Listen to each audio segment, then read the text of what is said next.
Right, there we go. People, let's have a look. We must go to the note for owner's equity. First of all, what is owner's equity? By now, you should know that owner's equity is the owner's capital contribution. Then remember what can happen to his capital. He can increase his capital during the year by giving us more money or giving equipment. Anything he gives as capital contribution will increase his capital contribution. Then he can decrease his capital contribution by taking money out of the business, by taking equipment out of the business, by taking stationery out of the business. And then if he does that, we must tell you that he is decreasing his capital. Because if we do not tell you that when he takes the stationery, he's decreasing his capital, it's drawings, you know that. So for capital, he can increase his capital and he can decrease his capital. Then what else will affect owner's equity? Drawings. Anything he takes for his own use, remember, is drawings. Drawings will decrease his owner's equity. And the last thing that will increase his capital is the profit the business makes, because a sole owner, sole proprietor, whatever profit the business makes belongs to the owner. If the business suffers a loss, the owner is going to suffer that loss. So I just want us to have a look at the format of this note. You always start with the balance on, and I'm going to write in red and big fat letters, end of last year, or beginning of this year, because the end of last year and the beginning of this year is exactly the same. You should know that by now.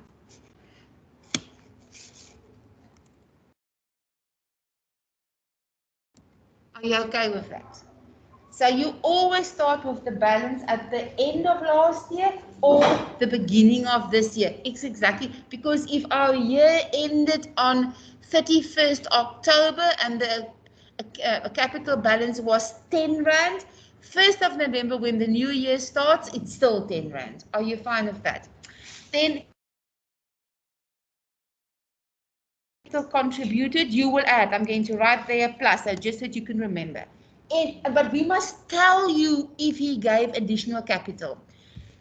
Net profit for the year, where do you find this? You will find this in the statement of comprehensive income or in your income statement. That's the net profit. So I'm going to write the IS for income statement, so you can remember that. And if it's a profit, you will add it.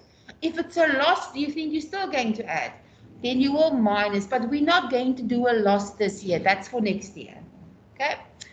Capital withdrawn, that means we must tell you the owner is taking 100 Rand from his capital, not as normal drawings. We must specifically inform you that he's taking some of his capital back. That will be a minus. And then drawings for the year is always a minus. And then you end with balance at the end of this year. Let me write in big fat letters this. End of this year. You need to know the format of this, please. You must know, you start with, it's easy to figure out. Owner's equity has to do with capital. So you will start with a balance. Then you will check. Remember, it doesn't have to be in my order. You can have capital contributed, capital withdrawn, then net profit, and then drawings, as long as you start with the balance at the beginning and end with the balance at the end. That's all you need. The rest here in between, whatever order works for you. So that's what I do. I ask myself, what can happen to the owner's equity? The owner can give us more capital, so that is going to be a plus. What else can be a plus? The profit that the business has made. What are the minuses? the owner takes some of his capital back, and then drawings, in any case money he's taking, will also decrease his owner's equity, and then I do my calculation and I have my balance at the end of this year. Are you fine with this? Now let's have a look. Yes. Kyle, think for yourself. If it's a profit, it's a plus. If it's a loss, it will be a minus. But we're not going to do a loss this year. This year, it's just a profit. Losses are for next year. When we do partnerships, the partnership may have a loss, and that loss will then be shared between the partners. We're not doing a loss in grade 10. That's why I didn't write in net loss for the year, because it's not applicable to you. Are you okay with this? Okay. Now let's see. What's the information? The following information regarding owner's equity were taken from the accounting records of the Cullen Traders. The financial year ends annually on 30 June. Extract from the pre-adjustment trial balance on 30 June 2020. That means it's the end of this year. Then they give you the capital balance, and next to capital, they actually give us the date of that capital balance. That's the 1st of July 2019, which means it's the first day of this year. Are you fine with that? So I'm going to start my note with that 850,000. To put this in the correct, I don't like it if my numbers are not underneath each other, so I'm going to start with 850,000. In the next exercise, then maybe we will not tell you that this balance is at the start of the year. Then you must read when is that balance. Are you fine with this, grade 10s? Right, what's the next bit of information? The owner gave an additional vehicle on 1 November 2019 as capital, 350,000. Unfortunately, the bookkeeper forgot to make the necessary entries. So the owner gave more capital. So what was capital contributed during this year? 350,000. Remember, the value of the vehicle is increasing his capital contribution. You know that. Carl, are you fine? Are you all fine, people? Right. Next one. The owner took stationery for own use, 500 Rand during the year. The accountant did not know how to record this. He didn't know that if the owner takes something, it's drawings, and therefore ignored this information. So what should you do with that 500 Rand? That will increase your drawing. So I'm going to write next to drawings plus 500.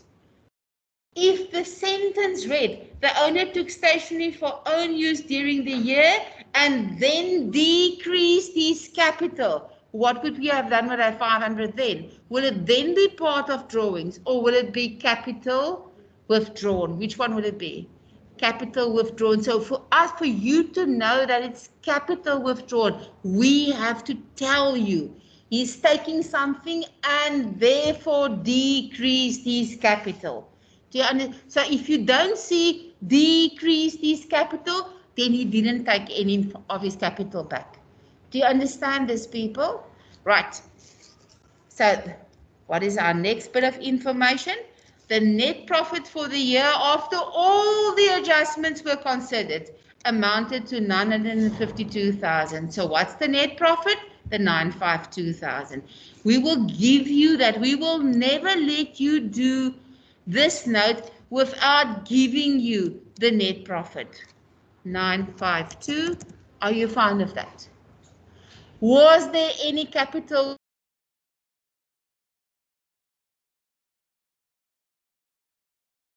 A minus amount, you indicate. No, man, go back. You indicate the minus amount by showing the amount in brackets. So I'm going to show this as in brackets a 0. Just so that next time, if the owner takes capital back, that you know it must be in brackets and that's the amount. And then drawings for the year will also be a minus. Remember, drawings now had an adjustment. Can you see that?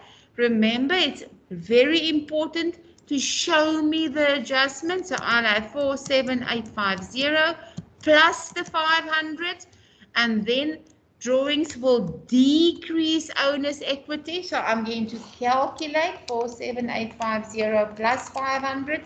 Drawings is 48350 in brackets. Any amount in a statement, any negative amount in any statement will be in brackets. Are you fine with this, people?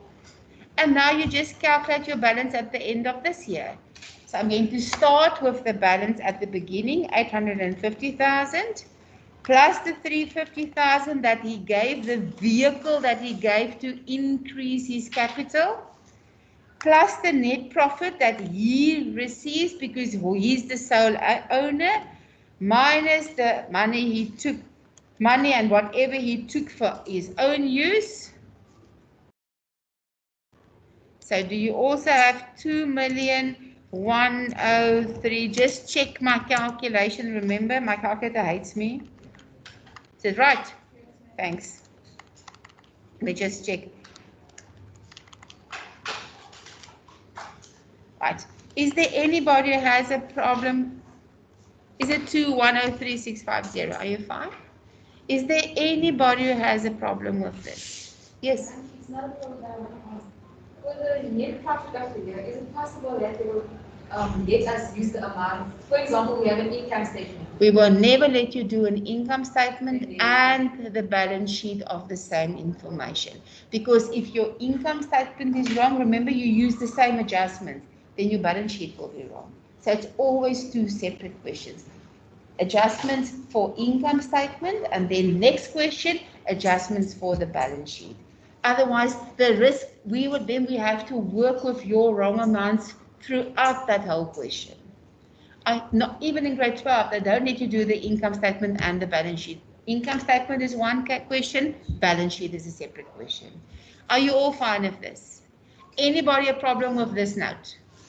Then the last note, note number 8 number, is the one for trade and other creditors. Now you have to listen. Let's first look, what is creditors? Creditors are people we owe money to. That's right. Creditors, doesn't matter for what reason, if you owe money, whoever you owe to is called a creditor.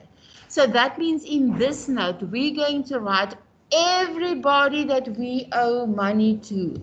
The first one is trade creditors. Trade creditors is a fancy word for creditors control. Why do we specify trade creditors? Because those are the creditors we have, because we are trading with them. We are buying from them our inventory, our stationery, equipment, whatever. So trade creditors, the fancy word for that is creditors. Creditors control, fancy word is trade creditors. Now let's think of who else we can owe money to. We can owe money to the people who work for us. Remember when we did the wages journal, when we do not pay that person, we owe whoever is supposed to receive the wage, we owe him he's a creditor for wages. Creditors for salaries are the people who get a monthly salary and we did not pay them yet. Do you understand this, people? So creditors for wages, what is the amount? This will be the net wage, because net wage is the gross wage minus all the deductions, remember? If I work for you and I get 100 Rand a week, but you must take 10 Rand for UIF, how much money do you pay me? Only the 90 Rand. So the 90 Rand, which is my net wage, is what you owe me. So creditors for wages will be 90 Rand. Creditors for salaries is the same. I work for you and I get paid 1,000 Rand per month. 100 Rand must go to SARS for PAYE. 50 Rand must go to my pension fund. And 20 Rand to the medical aid. So you are deducting 100 plus 50 plus 20, 170. What do you owe? What do you need to pay me? The 1,000 minus the deductions, remember? Gives me 830. So if you do not pay me, what will you have creditors for salaries? The 830, not the 1,000 Rand before deductions. This is your net salary. Net salary, I'm going to write here, in case you've forgotten, what is net salary or net wage? It's your gross, no, it's not breakdown. It's your gross salary minus all the deductions. The same applies to the net wage. What is your net wage? It is the gross wage. Gross wage is what you earn before deductions, minus all deductions. Are you okay with that? Are you fine with this? Right, now, remember all those deductions. If you, the business, did not pay them, remember you took 50 Rand from my salary for the pension fund. Then you did not pay it over to pension fund yet. Then you owe pension fund that 50 Rand. Do you understand that? The same with medical aid, the same with SARS, the same with UIF.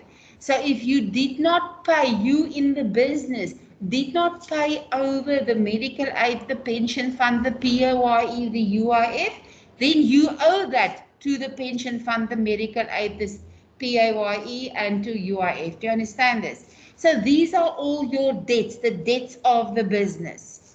Then accrued expenses, you should know by now that accrued expenses is an expense we were supposed to pay, but we did not pay it yet. Because we didn't pay it yet, accrued expenses is a creditor. And then income received in advance. I just want to add one. I forgot to add one here. Income received in advance is an income we received now already for next year. But for example, rent income. So what do you owe? You owe the tenant a place for next year. So whatever you owe comes in this note. Then I just want to add one. Can you please also, I don't know why I forgot to add this. Must be a blonde moment. No blondes here? Good. Then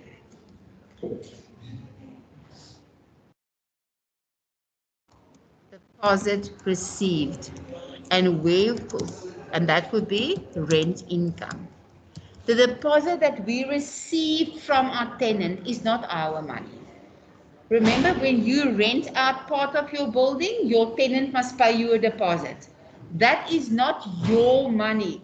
That is the money of the tenant. So when the tenant moves out of your building, you will check and see if there's any damages. If there's damages, you will fix it and you will pay him the balance of his deposit. Do you understand that, people?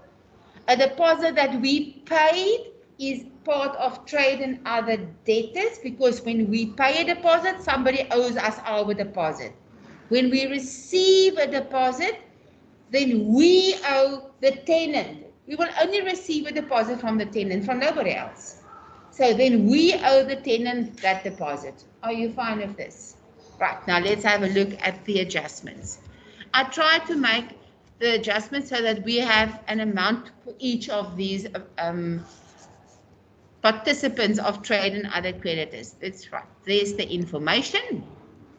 There was a loan at FNB. There's creditors control. I just want to put this on one page because I don't like it if I have to go up and down. There's creditors control, there's UIF, there's SARS, there's rent income, interest on loan, water and electricity, and deposit for rent income. Additional information. The loan was received on the 1st of June 2020. That loan. When is our year end? Our year ends annually on the 30th of June. It's important that you know when the year ends. First adjustment tells us the loan was received on the 1st of June 2020, which is a month ago, because we are now on the 30th. Interest on the loan is calculated at 18% per year. Provide for any outstanding interest. I don't know why. So what is the loan amount? Loan is 320,000. So let's calculate our interest. Going to calculate the interest. Is going to be the loan amount of 320,000 times 18%. 18, not 15. And this is for one of the 12 months. for one of the 12 months. How do I know it's for one of the 12 months? Because we received the loan on the 1st of June. So 320,000 times 18% gives me, I think this amount here, this, can you please erase that? There's no amount there. There's nothing. There's a naught. Please, it's just I copied and pasted from somewhere and it was not right. Are you fine? There mustn't be an amount there. Oops. If we do this calculation, can you quickly do this calculation? The loan was received on the 1st of June 2020. Can you calculate the interest for 1 month for me? The loan amount, 320,000 times 18% for 1 month, please. Can you do that for me?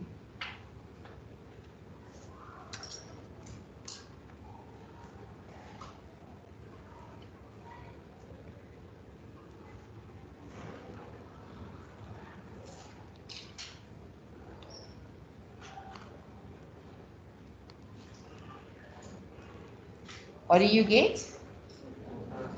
4,800. Right. Now, did we pay this interest yet? No, because I said provide for outstanding interest, which means that we now have accrued expenses. I just want to write here and in red.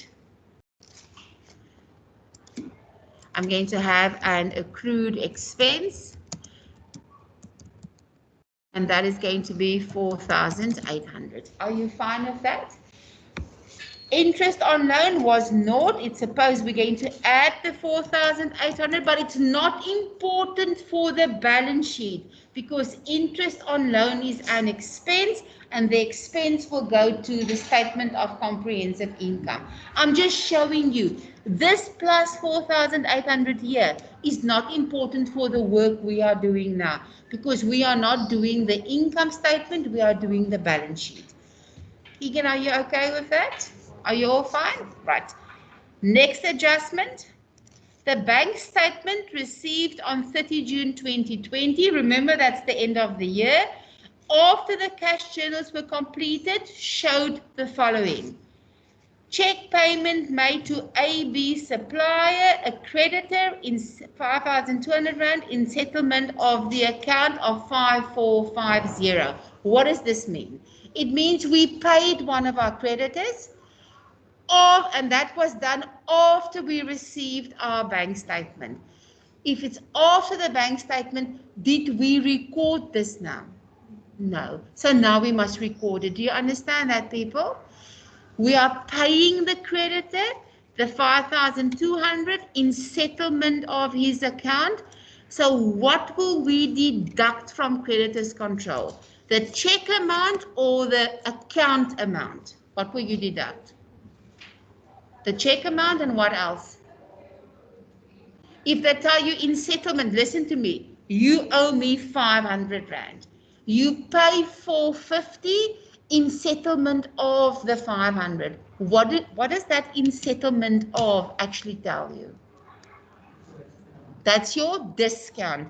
So if you pay me 450 in settlement of your account of 500 Rand, how much money do you expect me to deduct from your account? The 500. Do you understand that? So we paid 5,200 Rand in settlement of the account. So how much money do we expect our creditor to deduct from our account? The 5,200 or the 5450? The 5450. So I'm going to write next to creditors control minus, I'm going to write this in red.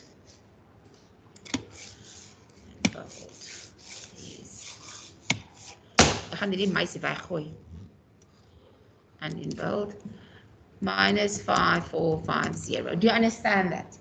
The difference between the check amount and the account amount is the discount we are receiving. Am I going to write the discount down anywhere now? No, because discount received is an income. Income belongs to statement of comprehensive income, and we're not busy with the statement of comprehensive income. We are busy with the statement of financial position, which is your balance sheet. Are you fine with this? Is there anyone who has a problem? Right. Next amount, let's see the next one. Now, details of an employer were by mistake omitted from the salaries journal for June 2020. If you see it was omitted, it means it was not recorded. And because it's not recorded, you now have to fix this mistake. This poor guy didn't even get his money yet, because if it's not in the salary journal, you didn't pay him. That's as simple as what it is. So if this was the wages journal, if it's not in the wages journal, then you did not pay your worker, because you go to your salaries journal and your wages journal to check how much you should pay which worker. Do you understand this? So this guy was left out. Now this is a big problem, because we now owe him his money, and we owe all those funds that he belonged to, and SARS and UIF. We owe all of them his money, because we did not record this yet. Right, now, there's his gross salary, there's his deductions, there's his contributions. Now, what do you need to know? What do you need? You need the following information if you want to do this in terms of your balance sheet. You want to know what is the net salary. Why? Because net salary is what you owe your worker. Do you understand that? What we owe our employee. That must be an O. That is what we need to know. We need to know what we owe our employee. Then what else do we know? We need to know what we owe all the funds. That means pension fund, medical aid, SARS for PAYE, and UIF. Because remember, if you forgot about this guy, then you also didn't pay the UIF, the SARS, the medical aid, the pension fund. Are you fine with that? All of you understand that? Okay. Now, what will our first thing be? We first need to calculate what is the net salary. What is net salary, by the way? That is the gross salary, is that right? Minus all the deductions. Do you understand that? I'm going to write here. Net salary equals your gross salary minus all deductions. Are you fine with this? Net salary is your gross salary minus all the deductions. So in this case, how am I going to do? I'm going to take this 25,600 because that is my gross salary. Gross is before any deductions. Then I'm going to minus my deductions. So let me do this.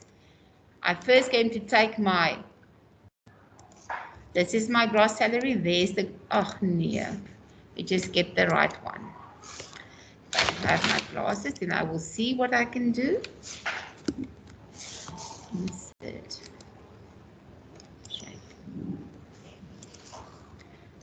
There's the gross salary. That's the grid. What are the deductions? Let's do the deductions in a different color. Again, these are your deductions. Here they are. This. They're actually grouped together. That's the deductions. So can I get my net salary? I take my gross salary minus the PAYE, minus the pension fund, minus the UIF, because they said those are the deductions. Are you okay with that? So let's do. And who do I owe the net salary to? I'm going to owe that to creditors for salaries.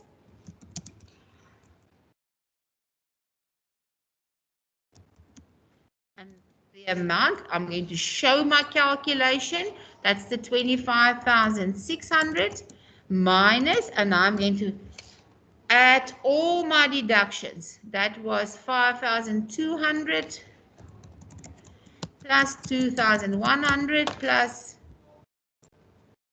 256. And After I've done that, I will know how much money I owe my employee. Do you understand that, people? Is there anyone? Carla, are you okay? Are you 100% sure? Keegan, are you fine? Lauren, are you fine? Tamara, Troy, Issy, anybody a problem? Anybody? Right, let's do this. The 25,600 minus the 5,200 minus the 2,100 minus the 256. So what do I owe my worker? 18,044. Do you understand that? Okay, so now we figured out how much we owe our employee. Now we must figure out how much we owe the funds. The PAYE of 5,200 Rand, we obviously owe to SARS. So I'm going to add 5,200 Rand there. It's just by coincidence that there's a balance of 5,200. It's just by coincidence. It could have been 15,200. Are you fine with this, people? So because it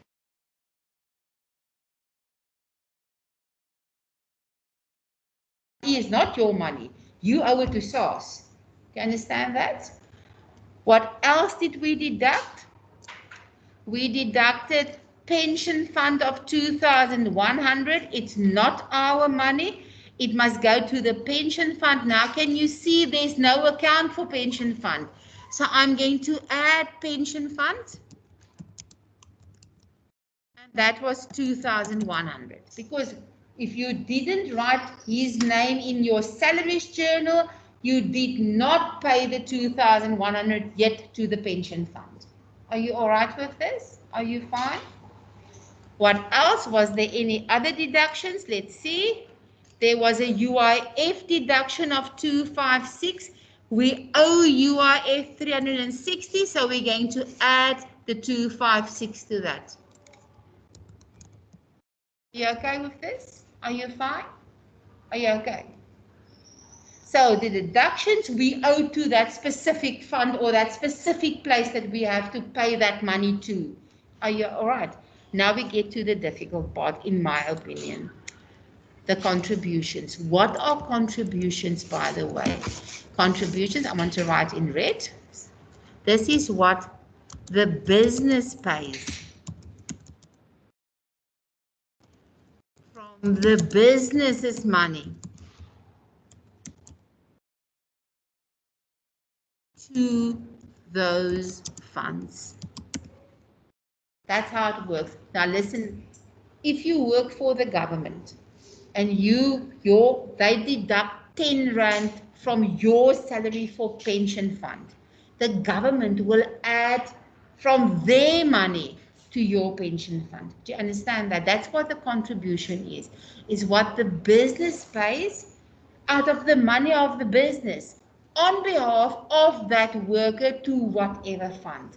The business is not allowed to pay the PAYE. That is your worker's responsibility. But the business, according to law, must pay UIF on your behalf. And if the business wants to, they can add to your pension fund, they can add to your medical aid. But UIF, if the law says every 1% of my salary must be deducted from my salary to UIF.